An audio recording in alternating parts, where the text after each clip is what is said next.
Em nome do Pai, do Filho e do Espírito Santo. Amém.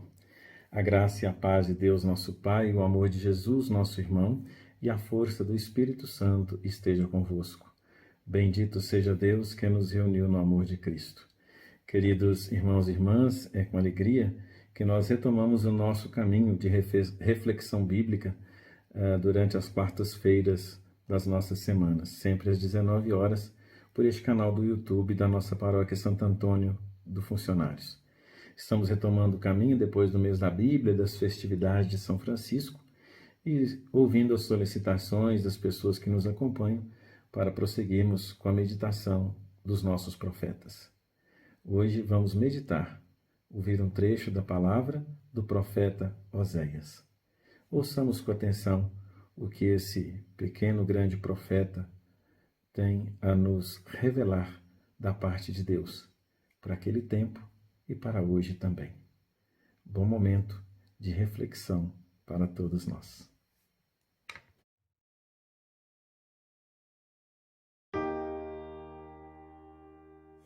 Tu és fonte de vida, Tu és fogo, Tu és amor. Vem, Espírito Santo, vem, Espírito Santo. Leitura de Oséias, capítulo 4, versículos de 1 a 3. Escutai a palavra do Senhor, filhos de Israel. O Senhor abre um processo contra os cidadãos do país, pois não há mais fidelidade, nem amor, nem conhecimento de Deus nesta terra. Juram falso, mentem, matam, roubam, cometem adultério, cometem assassinatos um atrás do outro. Por isso é que o país está todo abatido e seus cidadãos estão murchos. Os animais silvestres, as aves do céu e até os peixes do mar estão desaparecendo. Palavra do Senhor. Queridos irmãos e irmãs, depois de ouvirmos esse trecho do profeta Oséias, no capítulo 4, do versículo 1 ao 3, vamos então conhecer um pouquinho desse profeta. O livro do profeta Oséias e o rosto de Deus. Vamos ver como que ele apresenta a face de Deus. Ele se parece com uma grande sala de milagres de nossos santuários, no qual se encontra, digo isso do livro do profeta Oséias, no qual se encontra pessoas de todos os tipos e épocas. Os temas entrelaçam-se como as raízes das árvores, vão e vêm como ondas no mar. Então, é um dos profetas menores, não porque tem uma menor importância, mas é porque se recolheu menos escritos que ele deixou. Até porque, mesmo estando no Reino do Norte, os seus escritos depois foram guardados pelo Reino do Sul. E nesse tempo também alguns foram modificados porque eram usados também para o Reino do Sul em outra época. Os temas então entrelaçam-se como raízes. Somente os capítulos de 1 a 3 formam certa unidade em torno do tema casamento, o seu valor simbólico. Do capítulo 4 em diante, tem uma espécie de colcha de retalhos, que o poder político e o poder religioso exploram o povo. O profeta Oséias chama de prostituição e adultério. O rosto de Deus, portanto, apresentado pelo profeta Oséias, é extremamente belo e forte. Deus é loucamente apaixonado por seu parceiro, que é o povo. Nesse sentido, Oséias é figura menor de uma realidade que as palavras não conseguem explicar. Deus é muito mais que o profeta enamorado por sua esposa infiel, pois apesar das infidelidades do parceiro, ele permanece eternamente fiel. Amor e fidelidade são duas palavras sagradas no Antigo Testamento, que resumem, portanto, o modo como Deus estabelece aliança com seu povo. Devemos, portanto, a iniciativa de Oséias de comparar a aliança com casamento. Não há nada mais sagrado entre duas pessoas do que o compromisso de amor, selado com o casamento. Hoje poderíamos dizer pela fé, com o matrimônio. E no Novo Testamento é o próprio Deus, é definido como sendo amor. Sem amor, não há casamento. Não existe casamento. E sem amor, não existe aliança. Devemos a Oséias também a imagem de Deus, como pai e mãe ao mesmo tempo. Então, Oséias nos faz ter essa visão de Deus. Oséias, portanto, ele viveu, como eu disse, no Reino do Norte. Significa o seu nome Javé salva. Ele é uma esperança de restauração da aliança. O exílio está próximo, pois a Samaria será destruída pelos assírios. Mas isso não será o fim de tudo. Oséias é esperançoso e ele anuncia a restauração do país, dizendo assim: vamos voltar a Javé. Ele nos despedaçou, mas nos curará. Ele nos feriu, mas vai curar nossa ferida. No terceiro dia, ele nos levantará, para que possamos viver diante dele. Oséias, então, ele fala muito do amor, desta intimidade com Deus. Oséias fora casado e tinha também uma família. E Oséias, então, ele foi casado com uma mulher considerada, então, prostituta, Gemar. E ela, então, era considerada prostituta, mas sempre ele buscava a reconciliação. Na verdade, a sua vida, a sua história é uma parábola que representa a infidelidade do povo e a insistência de Deus e o amor de Deus em manter essa aliança. A relação, então, do casal era uma miniatura de uma relação entre Deus e seu povo. E para completar esta relação, eles tiveram 3 filhos. Jezrael era o filho mais velho, que significa Deus semeia. Eles cultivavam frutas na famosa planície de Jezrael. Essa planície significa fertilidade do solo, como se fosse semeada pelo próprio Deus. Mas o nome tem outro objetivo. Deus pediu para Oséias o chamar assim para que seu filho fosse memória viva do massacre que o rei Jeú fez nessa planície, matando seus irmãos de raça. Deus logo pedirá contas desse sangue derramado. Essa planície será lugar de derrota do reino. Entretanto, a esperança não morrerá. O profeta, por mais que faz denúncias com palavras duras, ele sempre traz a esperança para o povo. Segundo, teve uma filha, Lo-Ruhamá, que significa não amada, ou aquela de quem não se tem piedade. Foi Deus que ordenou Oséias a chamar assim. Seu nome é um alerta de que a relação entre Deus e o povo chegou ao fim. A relação entre Deus e o povo, então, chegou no seu ponto final. Em breve o reino será destruído, sem piedade. Entretanto, a esperança não morrerá, pois Deus terá compaixão de todos e voltará a amar. O terceiro filho, caçula, Lo-Amim, significa não meu povo. Foi Deus que ordenou Oséias a chamar assim. Também um alerta de que a aliança de Deus e o povo foi rompida. Deus está insatisfeito com seu povo.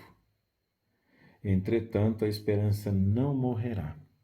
Não morrerá, pois um dia a aliança será feita. Então a gente vê como que a família de Oséias, então, significa essa parábola representando o contexto em que eles viviam. Ele viveu num período do ano 931, com a morte do rei Salomão, 931 antes de Jesus nascer, seu reino dividiu-se. 10 tribos do norte se juntaram, formando o reino do norte, chamado também Efraim ou Israel, e até mesmo de José, como está no livro de Amós. Efraim era o filho de José, e também nome de uma das 12 tribos. Duas do sul formaram o reino do sul, chamado também de Judá. Mas nem sempre Israel significa reino do norte, pois o reino do norte desapareceu no ano 722 antes de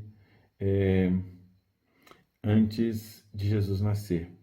Com a destruição da Samaria pelos assírios, o povo foi levado ao cativeiro. Na verdade, Oséias viveu do ano de 755 a 722 antes de Jesus nascer. Ele viveu, como eu disse, no Reino do Norte, também chamado então Israel. A família do profeta, ele, sua esposa e os seus 3 filhos. Então, Oséias viveu nesse contexto de muita destruição, de muita guerra, de muita dor e muito sofrimento. Então, a família de Oséias é esta metáfora, o símbolo da sociedade daquela época. O rei Jeroboão II governou de 783 a 743, aproveitando a fraqueza militar de 2 grandes potências da época, Egito e a Síria. Ele dilatou o território do norte o máximo possível, construiu um grande império. Para manter essa política expansionista, necessitou então potencializar a indústria bélica, os armamentos, provocando uma correria armamentista, soldados, cavalos, carros de guerra e armas.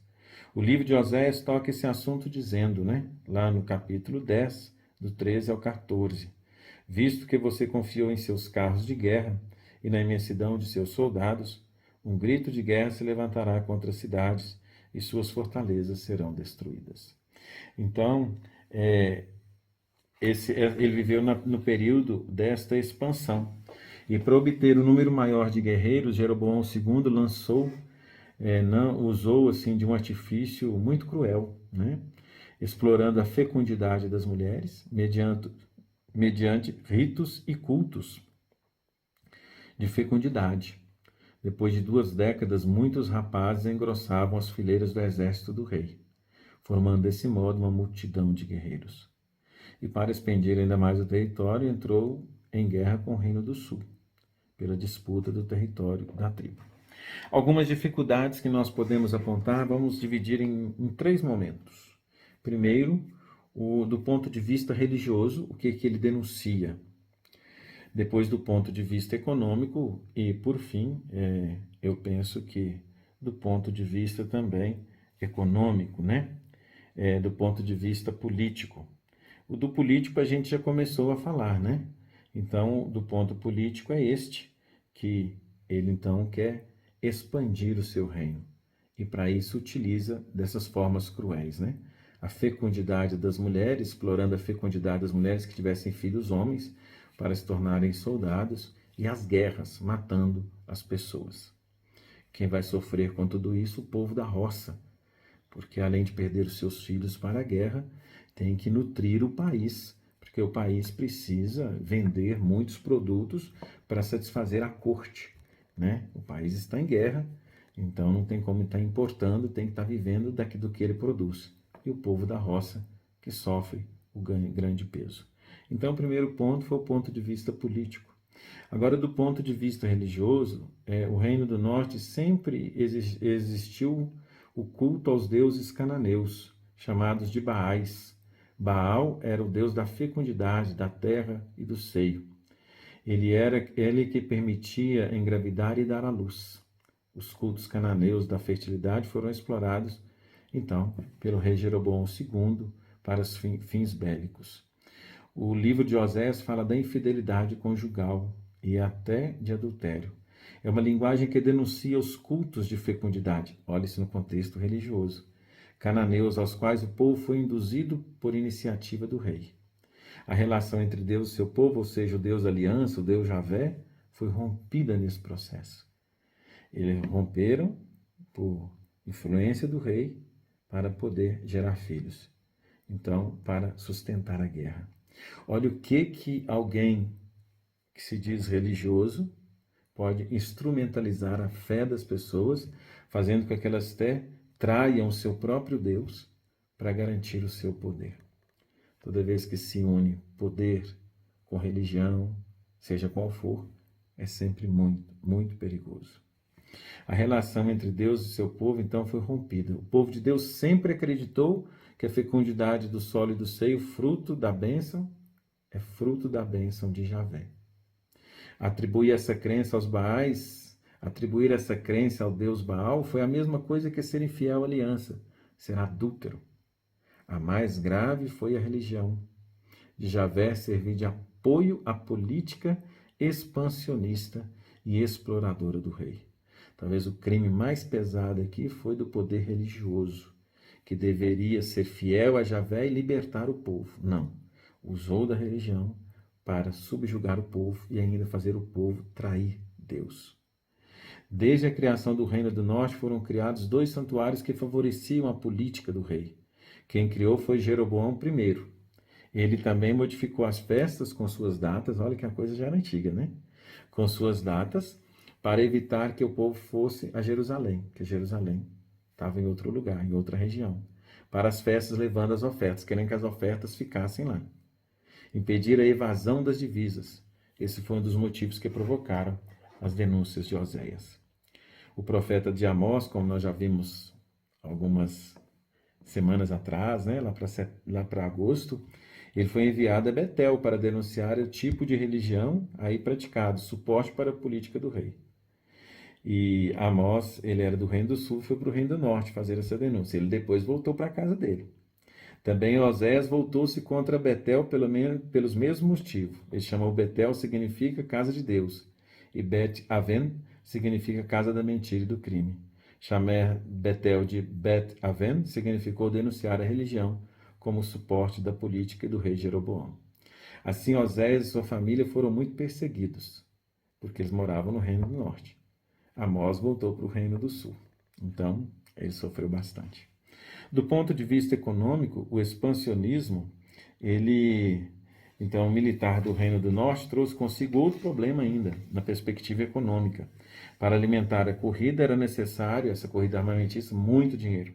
A solução encontrada foi exportar muitos bens, né? Vender muitas coisas para fora, sobretudo os produtos agrícolas. Além de vender muito para fora, tinha que ter muito também para manter quem estava dentro, exportando os produtos que atendiam aos caprichos da elite. E aí, como eu disse, o povo da roça que mais sofria para manter os poderosos, além de perder os filhos para o exército. Aos poucos, os camponeses foram se empobrecendo. Oséias se posicionava claramente ao lado dos camponeses, em nome de Deus. A gente fica olhando esses 3 aspectos, né? O político, o religioso e o econômico. E como um filme vai passando na cabeça da gente, como acontece isso hoje. Será que mudou alguma coisa no nosso país, nos países poderosos desse mundo, hoje lá do Reino do Norte? Como que está a situação? Será que está resolvido? Quem são os responsáveis por tudo isso, então? O rei, os sacerdotes, o poder religioso. O rei tem o poder político e econômico, e os sacerdotes têm o poder religioso. O profeta então diz para eles: a monarquia irá desaparecer. Os poderosos se tornarão uma armadilha para o povo, pois fomentaram a corrupção e a violação de direito, que o profeta chamou de prostituição. O castigo que pesou sobre o poder político foi cair em poder do rei da Síria. Os donos do poder político seguiram os conselhos sacerdotes, tramando golpes de Estado. Olha a religião favorecendo os golpes de Estado. Caído em poder do rei assírio, o rei de Efraim não podia salvar-se e nem salvar os outros. O poder religioso, portanto, representado pelos sacerdotes, mostrou-se mais prostituto e adúltero que o poder político. Os sacerdotes eram responsáveis pela transmissão do conhecimento da lei e deixaram de lado a lei de Deus para viverem no pecado. conhecer a lei de Deus e não viver a lei de Deus, e instrumentar a lei de Deus para, então, fazer as pessoas sofrerem, corromper as pessoas, é o grande pecado. E Oséias faz uma grande denúncia. Nesse capítulo 4 que nós ouvimos no início, então nós temos o profeta denunciando as infidelidades de Israel nesse momento. Tanto a terra com seus habitantes sofrem a causa desta prostituição. E a base para a denúncia do profeta é a violação. A violação do decálogo. Matam, roubam, levantam falso testemunho, cometem adultério, tomam o nome de Deus em vão. Tem aqui uma série de oráculos nesse capítulo todo, no capítulo 4 de Oséias, que faz oráculos de ameaça e de denúncia, mostrando os crimes que comprovam a infidelidade de Israel, a aliança. O alvo principal são os responsáveis por esta infidelidade: sacerdotes, profetas e reis. Então, que o profeta Oséias nos ajude hoje a, bem com os pés no chão, com o coração em Deus e nos irmãos, fazer uma leitura profunda e ampla do momento que nós estamos vivendo. Que a nossa fé nos fortaleça e, iluminados por essa palavra, tenhamos a mesma coragem de Oséias. Primeiro, de viver na retidão, mesmo sofrendo calúnias. Depois, de sempre dizer o bem e fazer o bem, mesmo que as perseguições sejam muitas. Que esta palavra nos ilumine, nos fortaleça e nos conduza, hoje e sempre. Amém.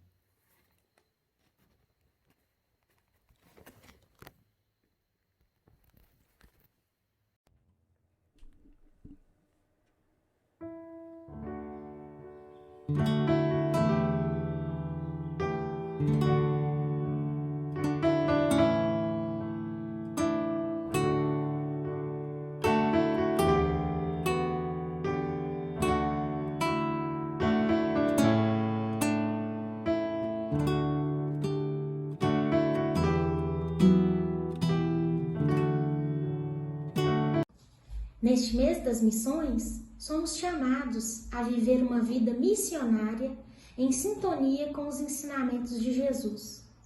Oremos. Deus Pai, Filho e Espírito Santo, fonte transbordante da missão, ajuda-nos a compreender que a vida é missão, dom e compromisso.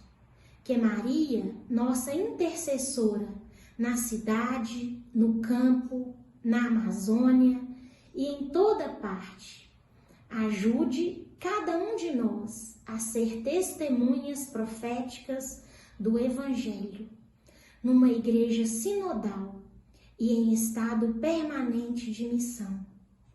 Eis-me aqui, Senhor, envia-me. Amém.